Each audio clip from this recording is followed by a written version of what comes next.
So welcome everyone to a webinar today in Abhyas series. Today's topic is called Leading with Emotional Intelligence. And my name is Priyanka. I'm a executive business developer and wellness specialist here at Abhyas in Mauritius. So I'm looking forward to this topic today. We have two fabulous speakers joining us today. We have Adarsh and we have Shradha. So I'd like to give a warm welcome to both of you for joining us, for taking time out of your very busy schedule to really share your valuable insights today. It's a And pleasure. welcome to our lovely audience as well. So, this session today, Leading with Emotional Intelligence, is a session that will be exploring what it means to lead with emotional intelligence through the lens of inner stillness, where being equipoised holds more power than we realize. So I just want to mention for those who are very new to this webinar series that these webinars are designed to bring a community together of like-minded individuals to expand their awareness of topics that are set here within Abhyas. However, these webinars are not designed to provide any solutions to participants. But of course, there will be amazing tips and tricks that are going to be shared here today. So to our lovely audience, please do note some of these things down. But of course, know that the webinar will be recorded and uploaded in YouTube as well. So Abhyas has this vision of Abhyas is through the application of experiential knowledge. Abhyas envisions a paradigm shift in society's perspective, equipping it with the ability to face the challenge as it is.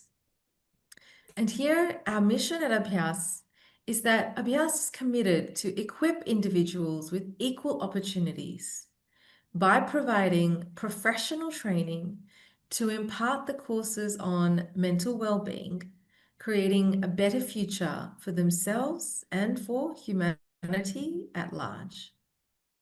And as our founder Namdeo, as he mentions, that all transformations have one thing in common, the turnaround in the perspective on what they have been through. Just requesting, if there are other members in the audience who have their mics on, can you please unmute for the series of the webinar? Thank you. So here on our Zoom platform today, we'll be having a very exciting panel discussion. We also will be monitoring the chat today. So if any of our audience would like to share any feedback or have questions throughout the webinar, you are welcome to put them in the chat. I will definitely be monitoring them, and we will have some time towards the end of our webinar where there will be a very exciting opportunity for our audience to ask the panel member these questions. So with that, I'm really looking forward to now introducing our panel members. So our first panel member today is Adarsh Grewal. So Adarsh is the head of talent development and culture. Adarsh is Indian by birth and Mauritian by choice. She is a dynamic hotelier with 20 plus years of experience. She leads talent development and culture at Constance Hotels, championing people-centric cultures and inspiring engagement through learning and EX. A proud mum, a dog lover, a lifelong learner, and a golf enthusiast, she finds joy in creativity, connection, and purposeful living on and off the clock. Welcome, Adarsh. It's an absolute pleasure to have you on this platform today. Thanks a lot, Priya. Likewise. Happy to be here.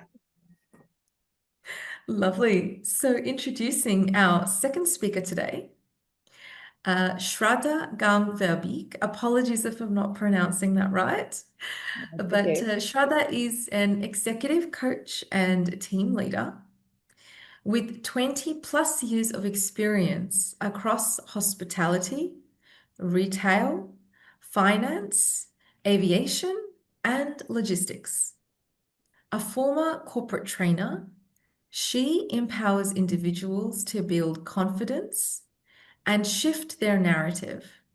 Known for her strategic, tailored approach, Shradha uses gamification and creativity to simplify complex ideas. She fosters authentic, safe spaces and lasting partnerships. And as a proud dog mum of 5, she often brings dancing into her sessions. So nice to have you here, Shradha. Thank you and welcome. Thank you very much. I wish I could bring the dogs into the session as well. Oh, I would love that.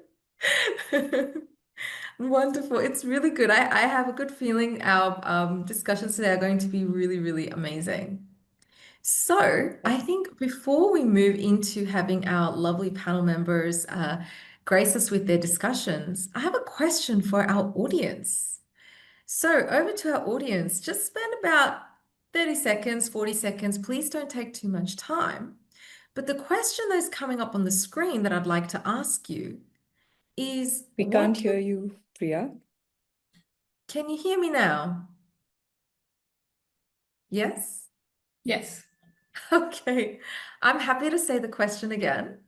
So, the question I'd like to ask our audience today is what does emotional intelligence mean to you? So, just take a couple of moments.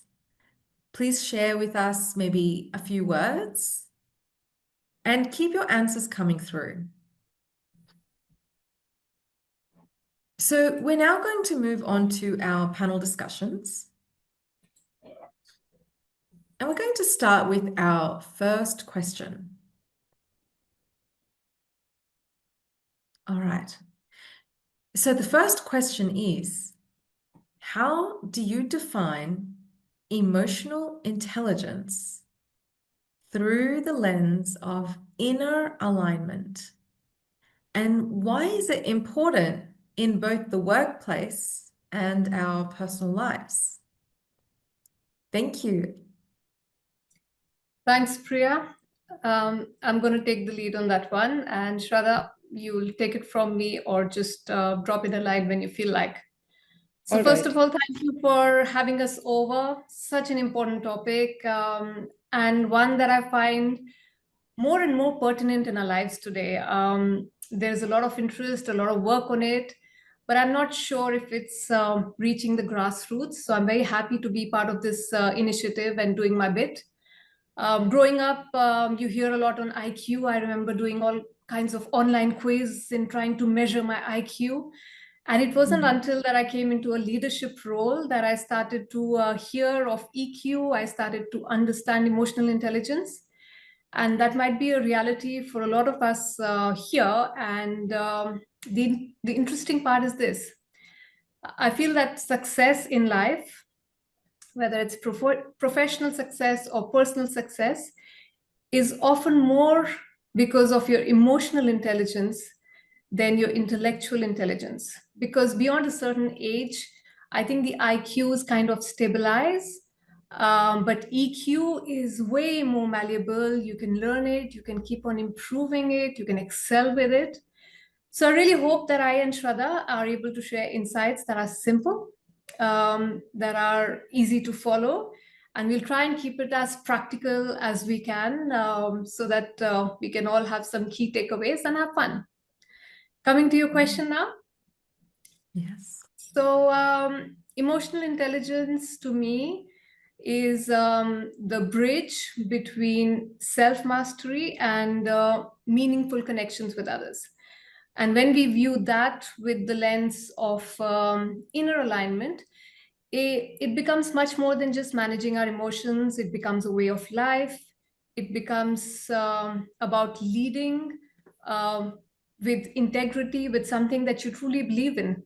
So it's not something passive or soft. It's about being clear, about being aware, with how we engage with the world, how we show up, how we come across. And it shows up most not when things are going easy. Our emotional intelligence shines when we are under pressure. So like, coming on a public platform, or when you go in a meeting and your heart is racing, or when something goes wrong at work, or when your child is asking you, why can't I play video games all day? So these are the moments when, your emotional intelligence kicks in. And these are the moments that it really counts that your emotional intelligence plays. So linking it to inner alignment, it's the idea that our words, our actions, whatever we do is in sync with who we really are. What is our core identity? What do we really believe in? And when there's a disconnect between us trying to project emotional intelligence, but it's not connected with what we truly believe in, then one way or the other, that internal conflict is going to show up. It's going to show up as burnout. It's going to show up as stress. It's going to show up with poor decision making, or just leadership that feels fake, doesn't come across as authentic. So the inner alignment is what gives fuel. It reminds us why we show up, especially on days that we just want to hide under the blanket. And in leadership, this is gold, because people follow leaders who lead authentically. I spoke about IQ earlier. In a C-suite, IQs are more or less the same range. People have reached that level because they have a certain level of education, a certain level of intellect. But then the ones shining in the C-suite are the ones who are leading authentically, linking their emotional intelligence to their values, to their goals, and having a strong inner alignment. So I was thinking while preparing for this webinar, I was thinking of what it means to me. And I have this example with my daughter. So I have a 9-year-old at home. And after working all day, when I come home in the evenings, after the full day and the traffic of Mauritius, all I dream of is, peace and quiet, conversation with my daughter, and dinner. But very often I find my daughter sulking over something petty, or something that happened in school, or just being a 9-year-old. So 2 evenings back, I find her sprawled on the sofa. She's still in her school uniform, 4 hours after school. And she tells me, with this attitude, I'm not going to move. I'm not going to change. And I wanted to tell her, you don't get to decide. You better get going. But then, emotional intelligence kicked in. So I went to the kitchen instead. I grabbed a glass of water, and I came back and I sat down next to her. And inner alignment, what is it that matters to me? What is my value? I want to show up as a present parent. My long-term goal is to be somebody who contributes, who makes an impression in her life, who contributes to her upbringing. So whatever I do now was either going to make that or break that. So instead of saying what I really wanted to say, I sat down and I asked her, so tell me what happened today that made you feel like this. And then she started talking about what happened in school. She was excluded from her usual play group at playtime. And she just felt that they were ignoring her in school. So it had nothing to do with her in that moment. It was to do with what had happened before. And, then finding the right words to kind of navigate the issue at hand, but linking it to your inner alignment, which is to be that present parent.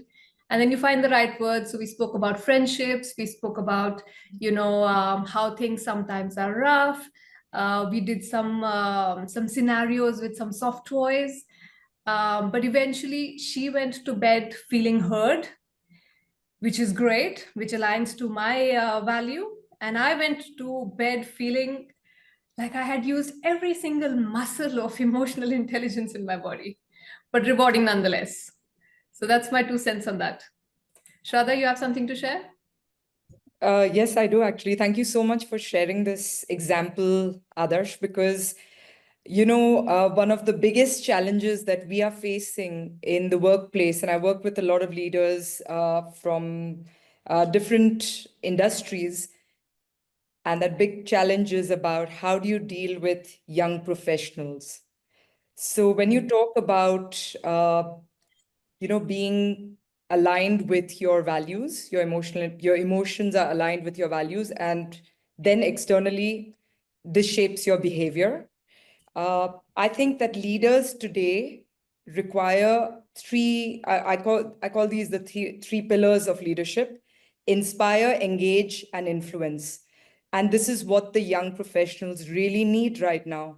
So when Adarsh talks about being authentic, that's what I'm working with the leaders on, to really inspire people by not just showing surface level achievements and designation, but really finding out what are these core values, what are their beliefs, what is it that drives their behavior, and what kind of a world are they looking to create so that they can inspire the young generation. Then comes the second part, which is engaging the younger generation to understand what their core values are, what is shaping their behaviors or driving their behaviors. And only when we do this, after we cover these two pillars, we can reach the third one, which is how to influence the younger generation. So thank you so much, Adarsh, for sharing this. I mean, I will use this example in my session.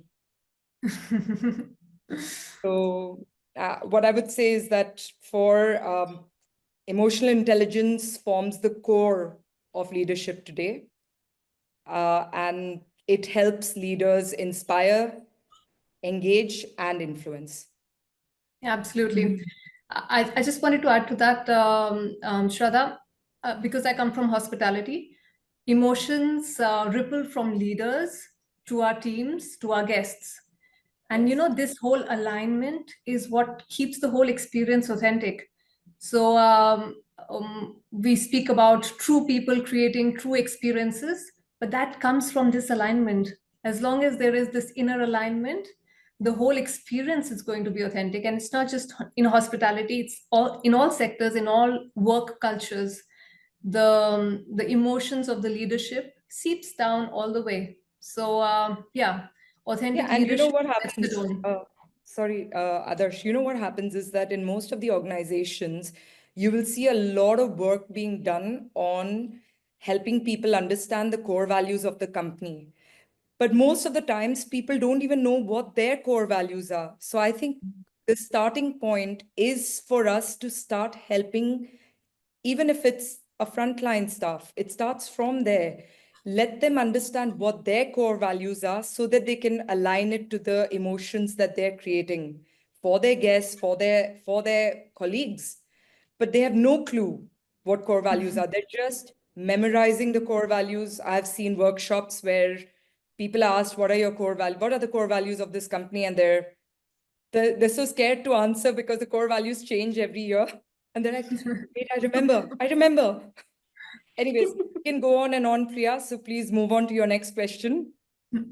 Yeah, no, that's very, very valid point. I think what both of you have said has been truly amazing. And I couldn't agree more that our real emotional intelligence shines and comes to the surface when we are faced with pressure. Absolutely agree. And absolutely, I echo again the importance of inner alignment. The more we understand what's going on within us, the more we are able to really create change, the more we are able to control how we feel. And as both of you have very aptly mentioned, that what we feel and how we feel, that does transfer to others. And so we have to be very, very conscious of that as well. So thank you, both of you, for answering that question. And I love that story you mentioned, Adarsh, about your daughter. That's so beautiful. I really like that. Thank you. Thank you. So with that, let's move on to our second question today. So this question is, how do we move from reaction to response, especially in emotionally charged situations? Thanks, both. Okay, I'll take that, Priya. So yes, it is emotionally charged situations where those reactions matter, right? So let's start with this word reaction. Where does this reaction come from? I mean, it's important for us to understand, and this is what we do in workshops, is to simplify these concepts so that people can understand where is this all happening from, so that we can make that shift, that change, and understanding of where it stems from. So it all comes, we're in the age of neuroscience, and in emotional intelligence, there is a concept of the triune brain. That means if you see the cross section of the brain from top down, you will see that our brain is actually divided into three parts. So we call it the three brain concept, the triune brain. And the first and the most primitive brain. So I'm going to do a little bit of an explanation of it before I explain where this reaction comes from. So our first brain and the most primitive brain is known as the amygdala, but just to make it easy for everyone to remember, it's the brain that reacts.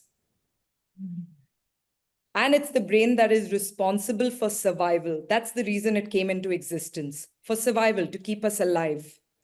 Then came the second brain, which is right on top of it, which is called the emotional brain. So all the feelings that we have, the feeling of enjoyment, the feeling of excitement, the feeling of fear, the feeling of being annoyed or getting scared, all that is felt by this brain. So we'll call it the feeling brain. So we've got one brain, which is the survival brain. The second brain that came into existence is called the feeling brain or emotional brain. And then we got the latest version of our brain, which is known as the neocortex, or it's also known as the frontal lobe. And this brain is responsible for all our rational thoughts and logical thinking. So we call it the thinking brain. So that's how I make it easy for everyone. I just say that, okay, there's one brain that helps you survive, it reacts. We've got one that feels, and then one that thinks. So what actually happens here is that I'll give you a hypothetical situation. So let's think of, we know a lot of people who are fond of their cars. And I know of people who treat their cars and their motorbikes, because these are their dream cars or dream motorbikes, as their children. Have you heard of this before? Yeah. Yes, so I'm going to tell you, I'm going to give it, it's not a true scenario, but I'm sure everyone will relate with this or has heard this kind of a story before. So there's a man who has his dream car, and he thinks of this dream car as his son. He treats this car as his son. He spends hours and hours shining the car every day, talks to the car like it's his son. And now he has an actual son, like he's given birth to a son. So he actually tells his real son that this car is your brother. He introduces the car to his son, his actual son, as his brother, and talks to him, says, talk to your son, talk to your, take care of talk to your brother, take care of your brother, don't let your brother get hurt. And you can understand children, right? They kind of this is what they've learned. They want to please the father. They've started believing that this guy is their brother. One day, the father goes to work.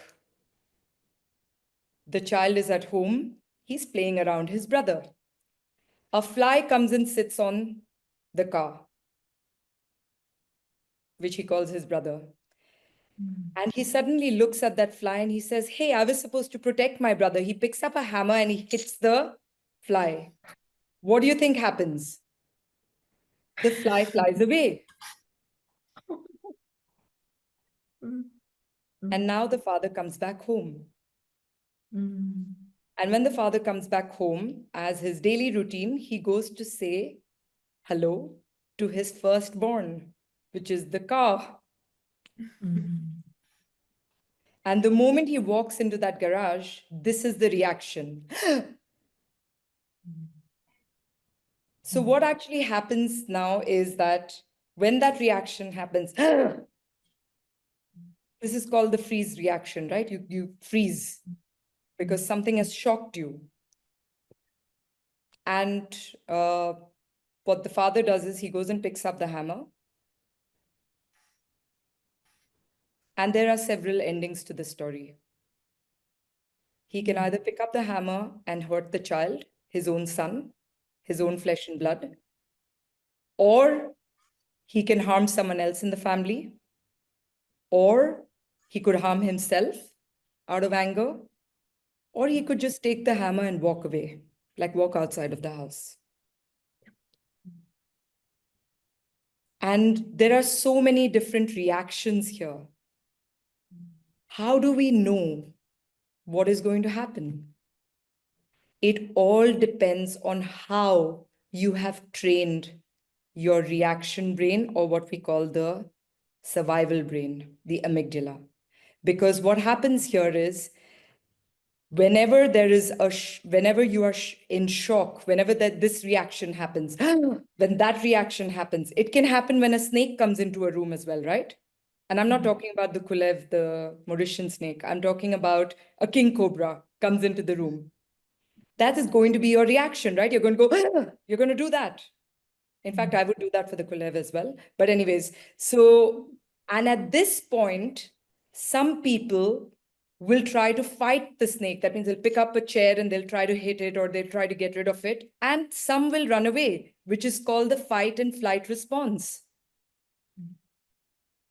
But we don't live in that world where we've got dangers of a snake coming, a king cobra coming into or a lion coming into our house or something.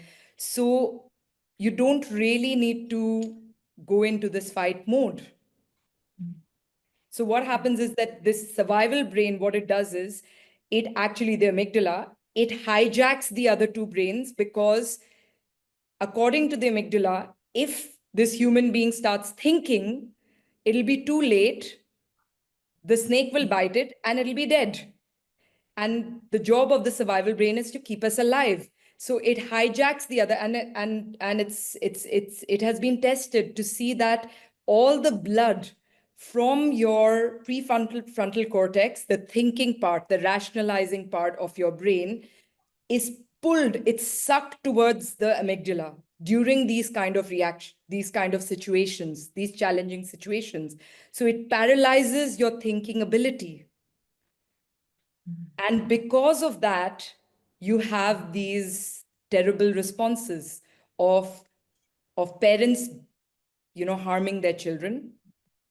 You have situations of where managers shout at their team members in front of everyone without understanding what is going to be the repercussion. You have murders that take place because of this. In fact, it's recognized by law, which is called the crime of passion, right? That means the thinking part of your brain absolutely, it's paralyzed. It just can't act. So now it all comes down to the amygdala. How have you trained it? How have you trained your survival brain? Have you trained it to fight, or have you trained it to flight? That means walk away. And that is what we're talking about here, as to how do you do that? How do you train? And it's all about habits. How do you create those habits? Because, a lot of people, when they attend emotional intelligence workshops, they understand the theory of it and they think it's just going to happen because I have understood the theory. It's not. It's every day you need to take actions to train this survival brain to walk away. When people say, I'm going to take a step back, I'm going to pause, when when this challenging situation happens, at that point, it's too late. The amygdala is already hijacked. So what they need to do is, what the how of it would be that we need to start on a daily basis training the amygdala and training ourselves to identify what are the triggers that create that moment for us on a daily basis. How do you then regulate and release? You rescue the thinking brain. So these are exercises that people need to learn and apply on a daily basis. And only then, or when something goes wrong, you know how to take a step back and put that break and say, okay, fine, I'm going to regulate and rescue my thinking brain. The box breathing and all that stuff that happens, that can only happen, I used to call it the circuit breathing. That only happens if you know how to identify your triggers and stop it before it goes too far. So, I've spoken a lot. Adarsh, please, can you share something about this as well? Because I feel very No. passionately about this because I've seen leaders Shradha, shout at team members, and it's sad. it was so spot on, and I loved listening to you. And I I'm just going to build up on triggers, because sometimes we think a trigger is going to be, the car getting damaged or a snake in front of you. But sometimes a trigger can just be an email or a WhatsApp or your child saying, you're the strictest parent ever. So sometimes those triggers can be really small, but the reaction is exactly what Shraddha described. Your reaction is again from the amygdala. It's still emotional. You're not engaging your thinking brain. But it's important to realize that in today's society, the dangers, our evolutionary response back in the day was because we had to save our lives. We had to run away from animals. That's why we have this in our brains. That's how evolution happened. But today, we don't face those dangers on a day-to-day basis. But those triggers have been replaced by modern day triggers. And back in the day, you would have a danger like one a week or something like that. But today, we have triggers hourly or at least daily. So for us to train our response, it is even more imperative because these micro triggers are way more than the triggers of our primitive days. The reaction is still the same. The triggers are micro triggers, but they are much more in number. So completely spot on with how you explained it. I just want to add one last thing. So there's an author who wrote the book, Viktor Frankl. So he talks about the space between a trigger and a response being your power zone. So if you can look that up on the internet, I think he puts it across really well, and it's very nice to listen to him and even read his book. The power that lies in between the trigger and the response is completely in our control. And it is so powerful that it can change the whole situation. It can change people around us, it can change the reality, and sometimes it can have bigger meanings that we realize. So, totally spot on. And I And mean, leadership Adarsh, it can is be, that. it may not be just an email, it can be just words. We all have our trigger words. And to Yeah, identify those trigger words and to identify what happens in your body, what is the response of your body and when it's going to reach that limit. absolutely. It's really, thank you so much for adding. Thank you, Thanks, both of Priya. you. Thank Again, I you. think we're ready to move on to the next one. Whenever you have to learn to stop us because we'll go on and on. Oh, We do it's this for too a living. difficult. I'm just getting such rich insights here. It's really hard to stop. I guess like what both of you mentioned is beautifully analyzed. We have, the different parts of the brain and how they function. And as you mentioned here, Adarsh, about that point, or let's call it this gap that exists between the trigger and our action that we're going to perform. And that gap is very powerful, as you mentioned very well. And so, for those who have been on our platform before, we've talked a lot about the power of breath. So, I understand in this question as well, we were talking a little bit about boxed breathing.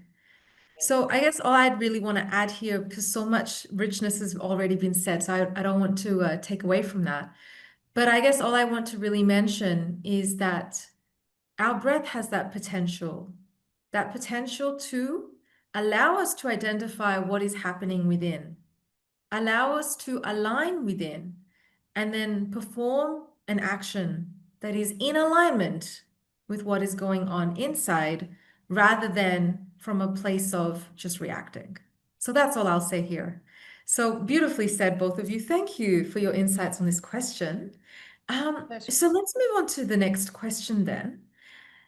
So this question is, what are the key pillars of emotional intelligence, and how does it impact decision making? So Adarsh, you're going to Right. take. Yeah, I can start, but please, as usual, do join in. So there's a lot of work on emotional intelligence, but I think everybody somewhere somehow refers back to Daniel Goleman's 5 pillars, his work on emotional intelligence. I think it was way back in the 90s. So his 5 pillars are self-awareness, the first one. This is the foundation. This is where it starts. It's the ability to recognize your own emotions, how you feel, and like Shradha said earlier, to understand your triggers, the trigger words, and see how that impacts your mood. So it's like having an internal mirror. You see yourself, you notice what's going on inside before it comes out, before it spills out. The second one is self-regulation. So once you know how you feel, once you're aware of your emotions, then regulation is about managing those emotions, especially the intense ones, so that you can use your rational brain and you can respond rather than react. Again, linking back to what we've spoken about. The third pillar is motivation. This is your inner drive. Um, this is what makes you pursue your goals with passion, with energy, with purpose. They guide you.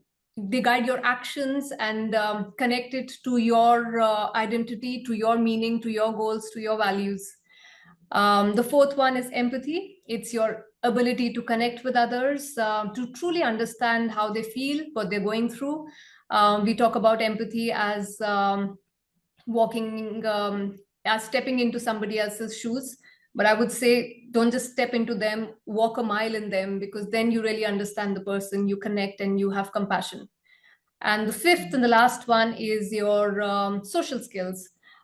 So how you show up and how you walk the talk. So building healthy relationships. Shradha spoke about influence, communicating, collaborating. So all these social skills would be the emotional glue of leadership, and also puts those pillars into action. So this is the visual part of those pillars. I wanted to connect these pillars to something more digestible, something more practical. So I want you to do some scenario playing in your head. Priya, please humor me with this in your head. Picture that you have an important meeting at Iben Monday morning, 9 o'clock. You're on your way driving to the venue, and you're getting blocked at every single roundabout and every single traffic light. You feel you're getting stuck, it's taking longer than usual, you're getting late, and then suddenly somebody cuts you on the road. You narrowly avoid an accident, and now you completely lose it. You reach a bend, you manage to find a parking, but guess what? You're late. You rush to the meeting. You're about to enter the boardroom. You put your papers together. You make your entrance, and you suddenly feel that the room is judging you. Some of the people are looking at their watches. Somebody's got a smirk on his face. But anyway, you get to business and you present your strategy that you work so hard on. 2 weeks nonstop, lots of midnight oil was burned, and you put your best foot forward. You pour your heart into it.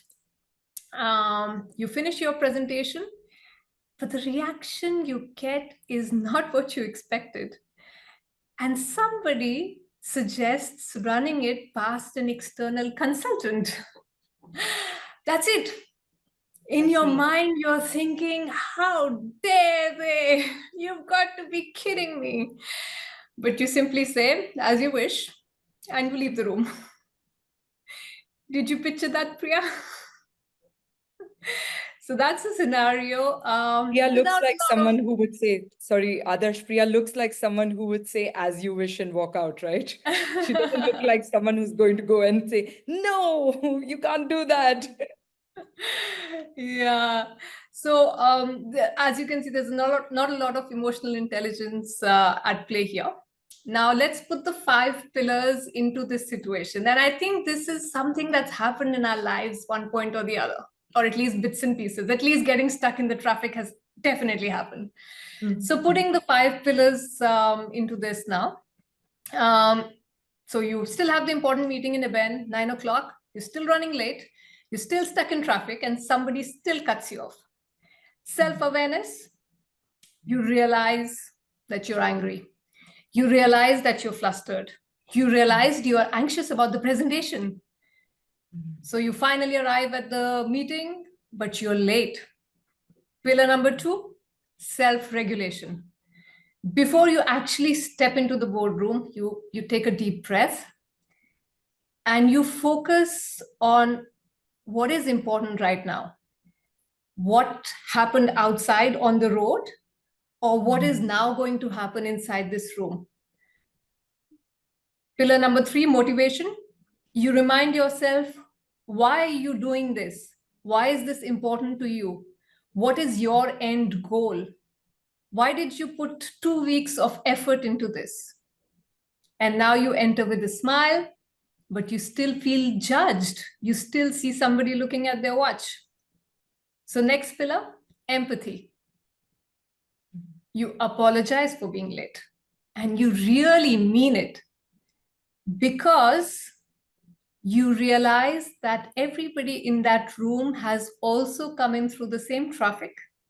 And maybe some of them were cut on the street too. So you get to business, you present your strategy that you work so hard on.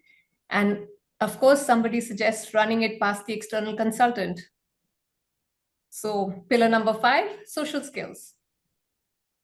Instead of saying, as you wish, you ask them to explain their point of view.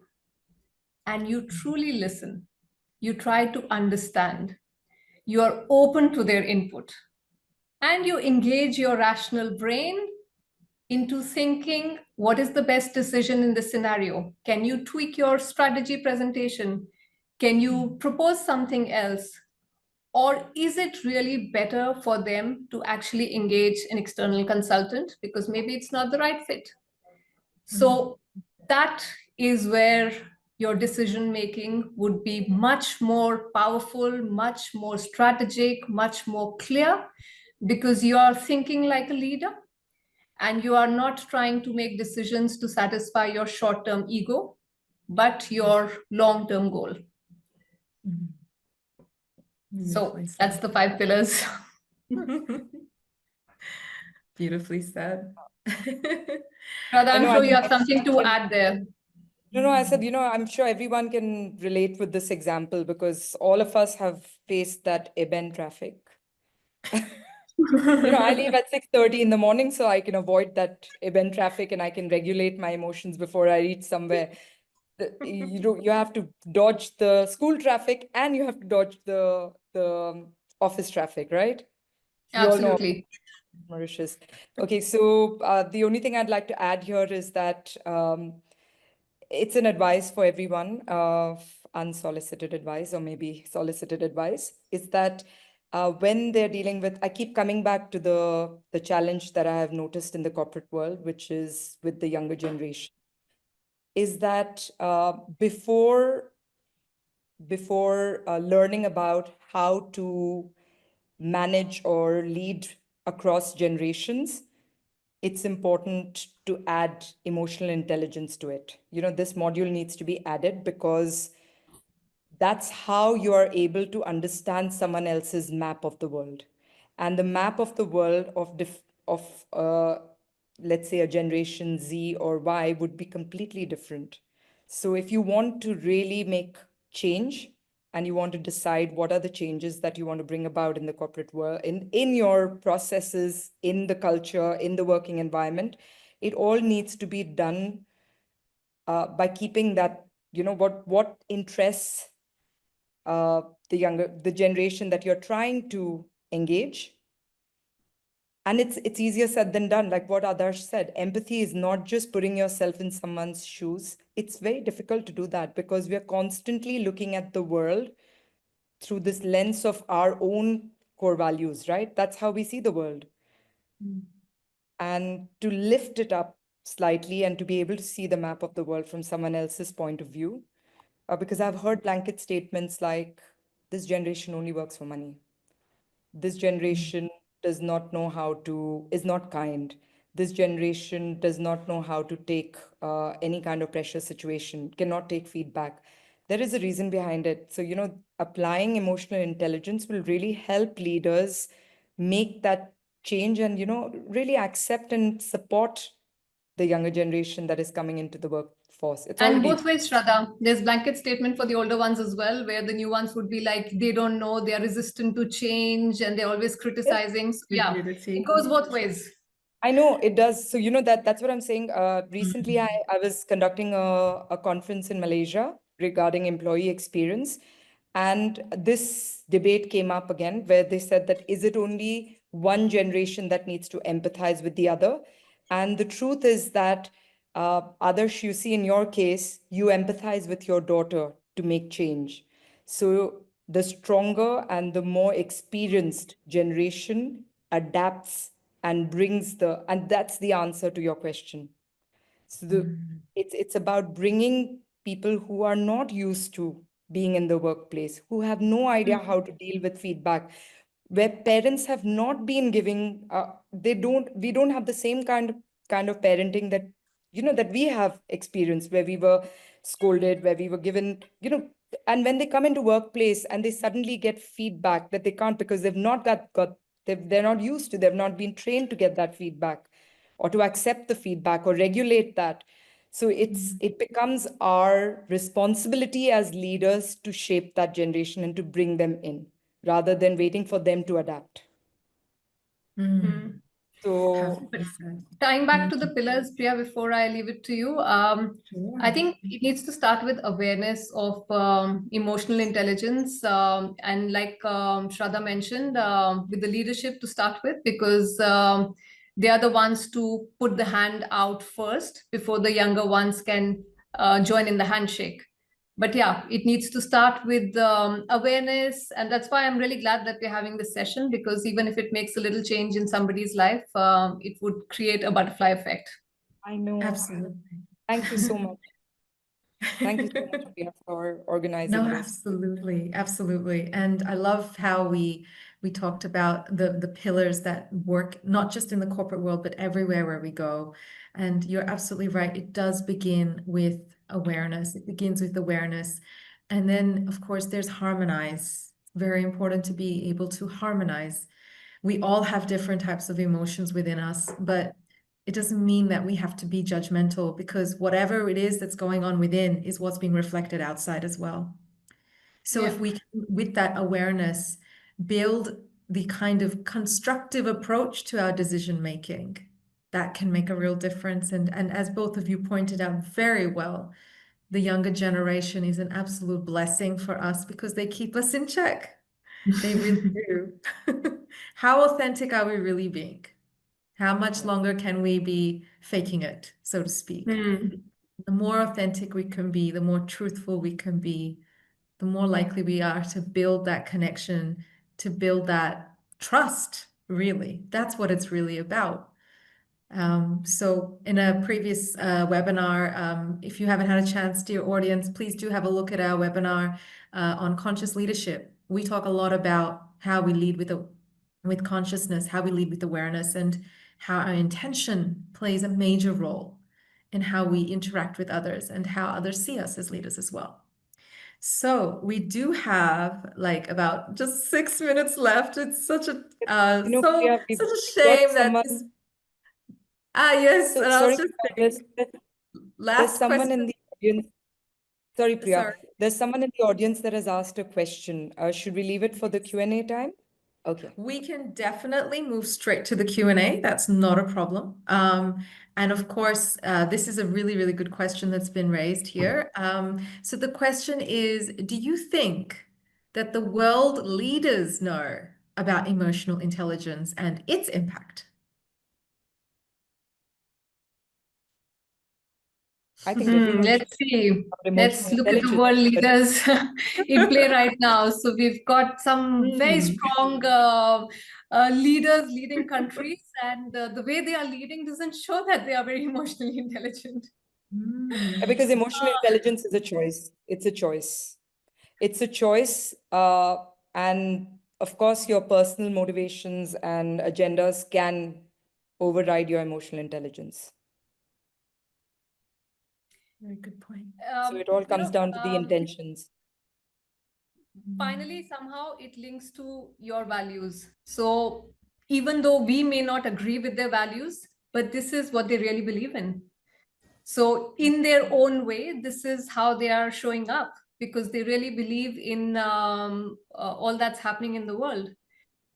So yeah, it is authentic. Is it good? Is it right? I don't know, but it is No, so you authentic know in a what way. happens here? Adarsh, out of the 5 pillars, the 3 pillars are being used.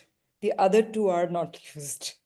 The empathy and understanding the The social values of skills. the other side. Yes, the empathy and social skills. But anyways, But I would I be hope we. keen to understand from Manish, do you mean the world political leaders, or are you talking business leaders in the world? So I think we are going on a different tangent, but if your question is more business leaders, then I think we need to adapt our answer, sorry. I Both. think he Both. He's said saying both. both. Yes. All right. Yes. Well, Yeah, the the awareness is just about starting. The generation who is leading is in senior roles today. They may not have come across emotional intelligence in their formative years. It is relatively a newer concept, I would say last 2 decades, where we are speaking about it more and more.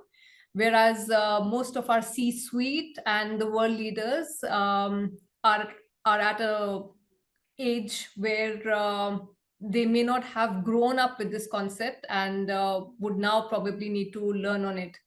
But that doesn't stop us from talking about it because, like I said very earlier on, unlike IQ, EQ is something that you can imbibe or you can learn at any age, at any stage in your life, as long as you're willing to. So if somebody has that willingness, whether they are 50, 60, 70, 80, EQ is so learnable. Yes, and it's a module that should be introduced in universities, in fact, schools as well, to Schools as start well. helping. Yes. Absolutely. Definitely. Oh, this has just been such a really, really fruitful and rich discussion. I'm not seeing any other questions coming in the chat.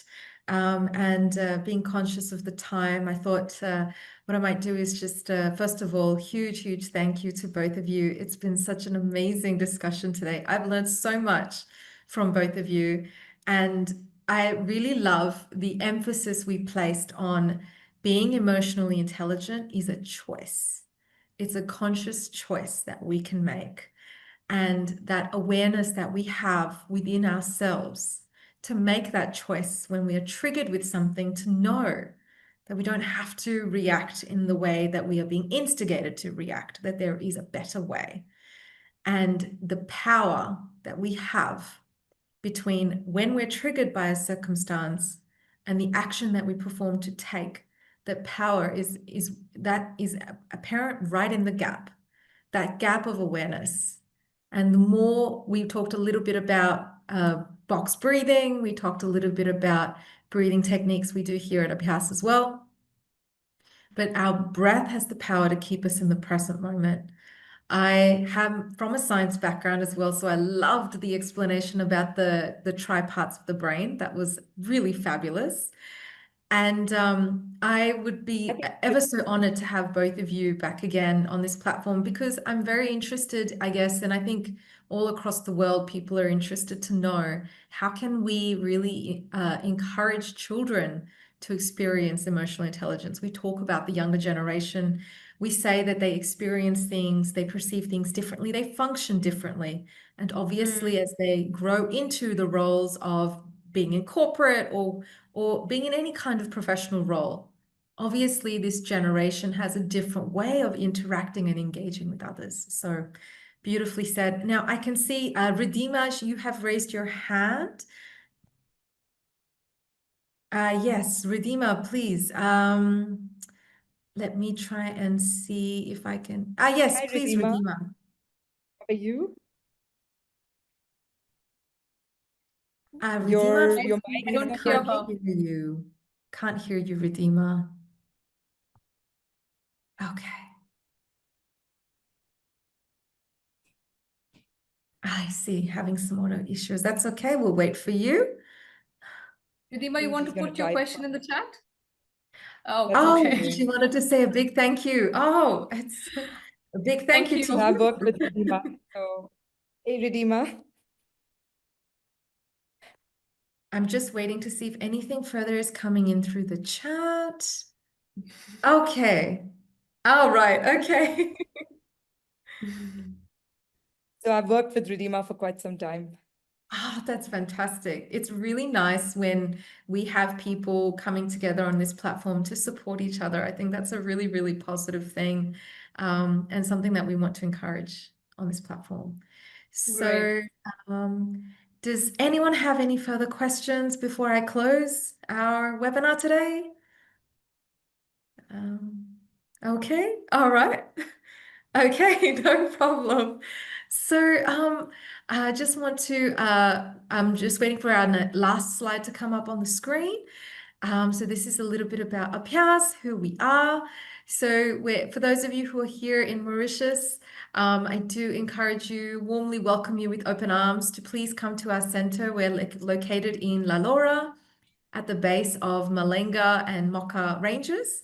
Very grounding place, lots of beautiful mountains, trees, and of course, towards the bottom right corner of our screen is our QR code for joining us on LinkedIn.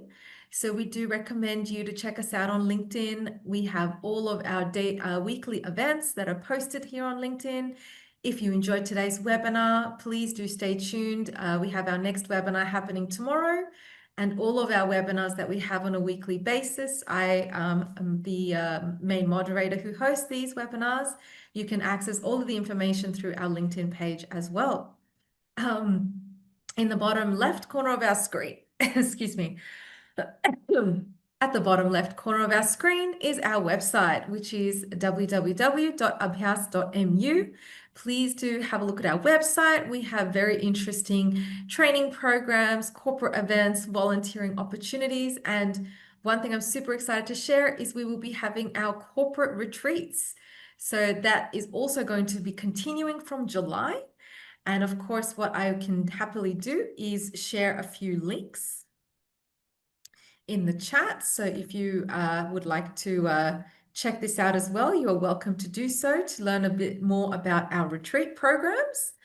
And of course, our next webinar is tomorrow, and tomorrow's topic is a really interesting one. It's called The Future of Mental Health in the Workplace.